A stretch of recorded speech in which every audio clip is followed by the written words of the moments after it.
But the NHS as a whole needs our attention, shall we say. And many of the fantastic projects that we've already seen this morning, they shouldn't just be limited to St Peter's, they could be rolled out nationally potentially, and some of the projects that we've done here before in this hospital have been rolled out nationally.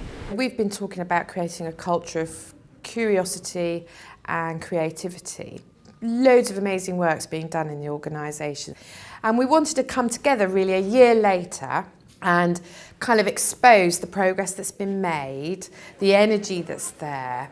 And I've been absolutely amazed today to hear from my colleagues. Today we talked about two projects that I've been involved with, the first of which was regarding improving the weekend handover. So that's the communication between the weekday doctors looking after the patients and then those that are taking responsibility at the weekend. We have implemented a form based on the doctors on the ward, their working day practice, to hopefully improve their weekly handover system.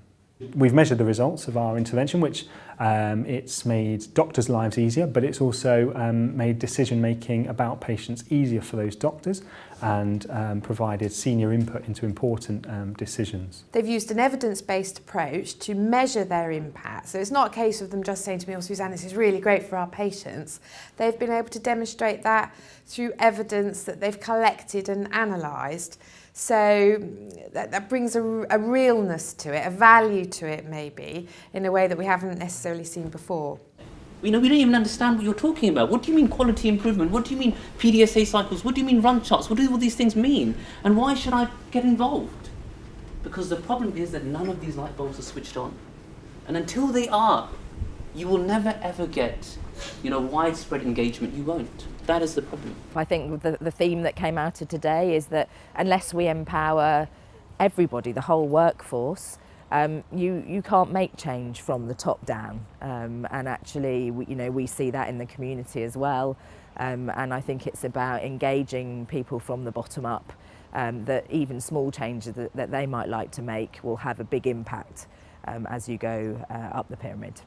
Clearly change is important, and I think as an individual, if we're faced with a problem, we should be encouraged to do something about it rather than just accepting that. And certainly here we've been invited and encouraged to do that within the culture that we have here at St Peter's. If you give them the tools and you give them the time and you give them the space and you give them the permission to do that, they do it fabulously well. And what we've seen this morning is some really great examples of that.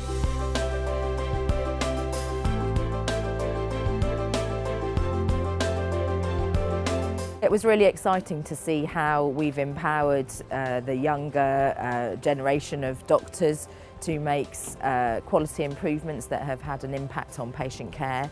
And I would really like to see how we could take it another step further and think about moving some of these quality improvements out into the community, to the wider team, so that we affect the whole patient journey and not just the patient's experience whilst they're in hospital. Everyone's equally important in this trust. We need to be responsible for our patients, whether you are a porter, a nurse or a doctor.